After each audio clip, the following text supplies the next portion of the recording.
राधे राधे बच्चों। हमने last video में वंडरफुल वेस्ट की स्टोरी पढ़ी थी और आज हम वंडरफुल वेस्ट चैप्टर की क्वेश्चन आंसर्स और वर्ड मीनिंग करेंगे। सो चलिए शुरू करते हैं। सबसे पहला वर्ड है हमारा ईगर। ईगर का मतलब होता है उत्सुक और आतुर हो जाना, मतलब किसी चीज़ को जानने के लिए ही बड़ा ही एक्साइटमेंट में आ जाना। जैसे I am very eager to know that what happen to you yesterday. मैं बहुत ही उत्सुक हूँ यह जानने के लिए कि कल आपके साथ क्या हुआ था। वेस्ट, वेस्ट का मतलब होता है बेकार। फीस्ट, फीस्ट का मतलब होता है दावत। दावत मतलब बहुत सारे लोगों को बुलाकर खिलाना। पैलेस, पैलेस का मतलब होता है महल। स्क्रैप्स, स्क्रैप्स का मतलब होता है टुकड़ी, लेकिन अगर इधर लिखा होता वेजिटेबल स्क्रैप्स तो उसका मतलब होता है सब्जियों के टुकड़े, छोटे छोटे जो हम अपने डेली घरों में काटते हैं और जो टुकड़े बच जाते हैं वो हो गए वेजिटेबल स्क्रैप्स। फिर है बीहोल्ड। बीहोल्ड का मतलब है निहारना, किसी चीज़ को देखते रहना। सर्वे, सर्वे का मतलब होता है सर्वेक्षण करना, मतलब किसी चीज़ का पता लगाना। जैसे हमारी सिटीज़ में और स्टेट्स में होते हैं सर्विस, वैसे ही।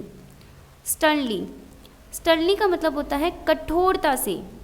जैसे कि राजा ने बावर्ची को कहा था एकदम कठोरता से कि हमें नहीं पता, आप इस वेस्ट को फेंकोगे नहीं और इसका एक यूज़ करोगे। एंटर्ड, एंटर्ड का मतलब होता है प्रवेश करना। अब आपकी वर्ड मीनिंग हो चुकी है। अगर आपको स्टोरी में कोई ऐसा वर्ड है जिसकी मीनिंग नहीं पता तो आप मुझे कमेंट सेक्शन में पूछ सकते हैं। नेक्स्ट है हमारे क्वेश्चन आंसर्स। फर्स्ट क्वेश्चन है हमारा, what were the preparations in the palace for. महल में किस चीज़ की तैयारियां चल रही थी। हमें जैसे स्टोरी में पढ़ा कि महल में एक दावत की तैयारियां चल रही थी।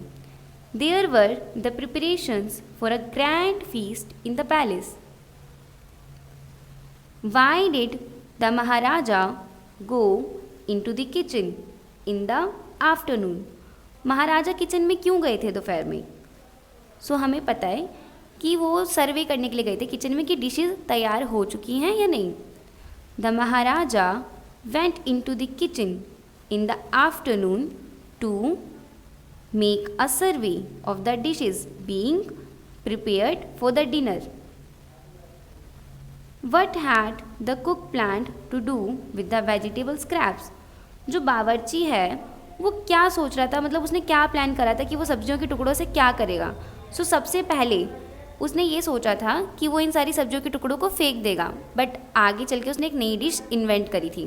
पर इसका आंसर क्या होगा, the cook had planned to throw away the vegetable scraps. उसने सोचा था कि वो इन सारी सब्जियों के टुकड़ों को फेंक देगा, जो हम रेगुलर घर में भी करते हैं, जो सब्जियों के टुकड़े बच जाते हैं हम उन्हें फेंक देते हैं। फोर्थ क्वेश्चन है, ingredients are the things that are use to make a dish. एक डिश को बनाने के लिए हमें बहुत सारे इंग्रेडिएंट्स चाहिए होते हैं, ठीक है। सर्कल द इंग्रेडिएंट्स ऑफ उवियल इन द बॉक्स बिलो। अब उवियल में जो जो चीज़ें हमारी इंग्रेडिएंट्स लगी थी हमें वो उस पर सर्कल करना है। जैसे चिलीज़, चिलीज़ मतलब मिर्ची लगी थी, हाँ। कोकोनट भी डाला था, हाँ। गार्लिक भी था, ग्राउंड नट नहीं था। रोस्टेड पीनट भी नहीं था। ब्रोकन बैंगल्स, अरे टूटी हुई चूड़ी कब से डालने लगी। और लकड़ी भी नहीं थी। दही थी। कर्ड, बास्केट, अरे नहीं बास्केट नहीं थी, वो इंग्रेडिएंट थोड़ी ना है। वेजिटेबल स्क्रैप, हाँ ये तो मेन चीज़ है, सब्जियों के टुकड़े तो लगे ही थे। पॉट, मटका भी नहीं था। करी लीव्स, कड़ी पत्ता, हाँ उसने डेकोरेशन के लिए कड़ी पत्ते ही डाले थे। सो अब हमारे क्वेश्चन आंसर कंप्लीट हो चुके हैं। आपको वीडियो अच्छी लगी तो वीडियो को लाइक करें, शेयर करें, कमेंट करें और चैनल को सब्सक्राइब करें। Thank you for watching.